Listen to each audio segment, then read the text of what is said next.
जी, तो 7 तारीख के एनकाउंटर के बाद जब ये स्लिप किया था तो उसके बाद से हमारा सर्च ऑपरेशन इस पूरे जंगल एरिया में लगातार जारी था, जिसमें एक बारी और इसके साथ कांटेक्ट हुआ और इसी दौरान 3 हाइड आउट भी बस्ट किए गए।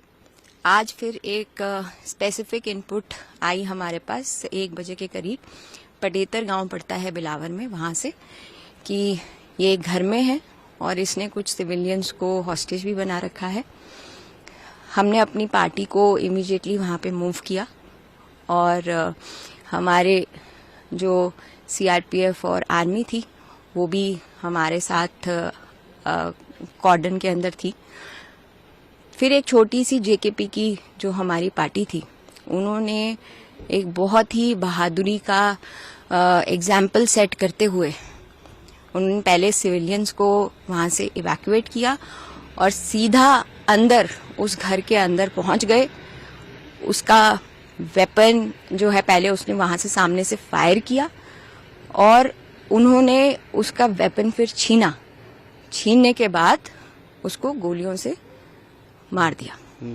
तो मतलब लगभग कॉम्बैट सिचुएशन तक आ गया था। बिल्कुल कॉम्बैट सिचुएशन पे आया था और फायर पहले उसने सामने से खोला जैसे ही हम लोग अंदर गए और फिर उसके बाद वेपन उसका छीनने और उस पे गोलियां दागने तक हमारी पार्टी ने एक बहुत ही ज्यादा एक्सेप्शनल ब्रेवरी मैं कहूंगी, जिसके लिए जेकेपी पूरे देश भर में, विश्व भर में मशहूर है।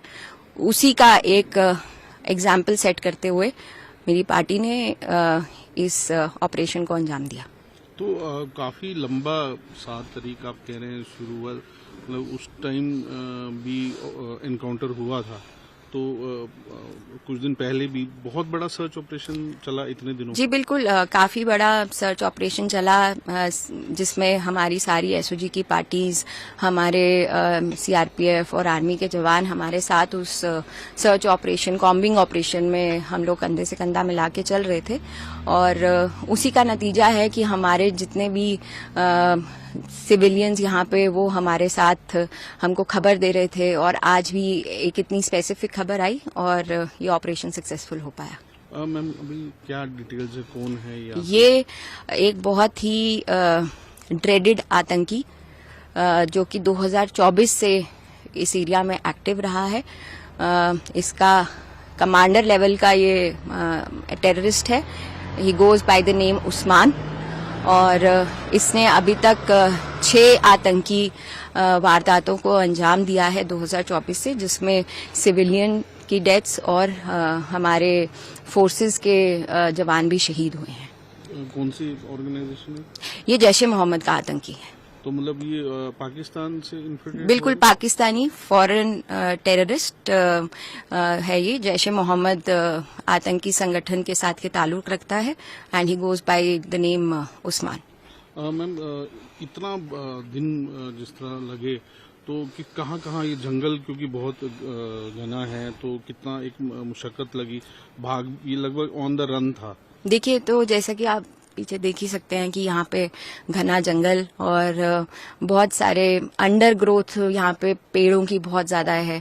जब मैं 7 तारीख को हाइड आउट पे भी पहुंची थी तो 5 मीटर की दूरी से भी इसका हाइड आउट नहीं दिख रहा था। मैं इतने पास पहुंच के भी वहां तक अपनी आंखों से देख पाना बहुत मुश्किल हो रहा था, क्योंकि इतनी डेंस वेजिटेशन और फॉरेस्ट एरिया और सीधा स्टीप स्लोप, नीचे 80 डिग्री की स्टीप स्लोप वहां पे थी। और हम लोग जब पहुंचे थे तो एकदम घिसटते हुए वहां पे पहुंचे।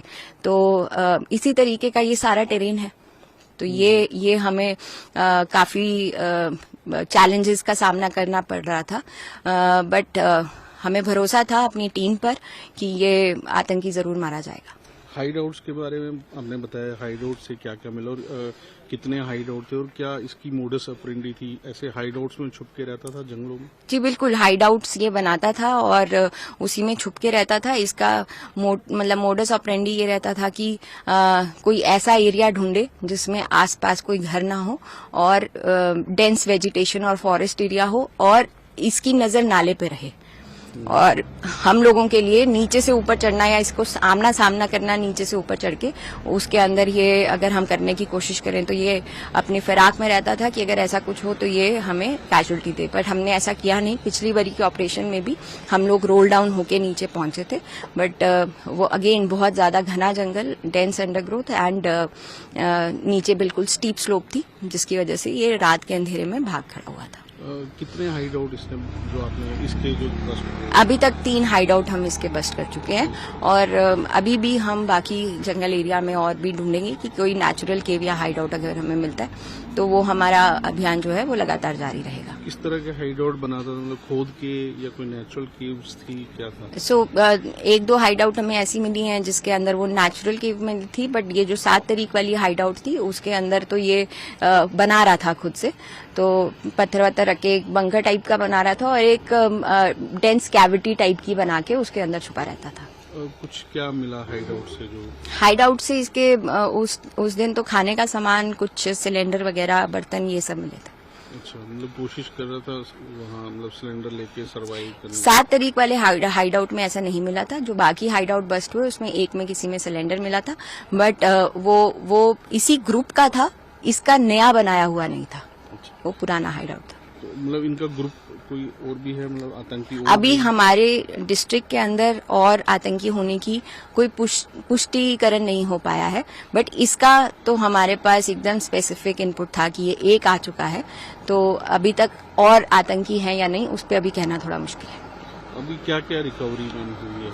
रिकवरी के लिए मैं आपको अलग से एक ब्रीफिंग दूंगी जिसमें हम आपको वो सारी चीजें दिखा देंगे कि हमने इससे क्या क्या रिकवर किया है, but prima facie M4 weapon इससे रिकवर हुआ।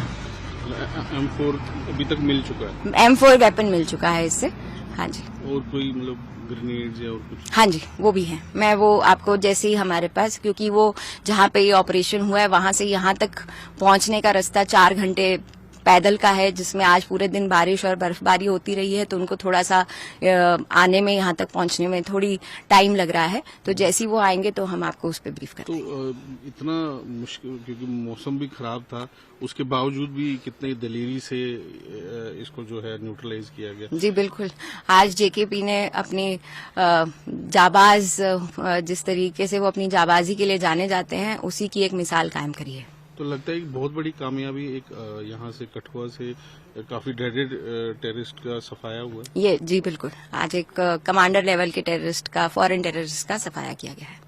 Thank you.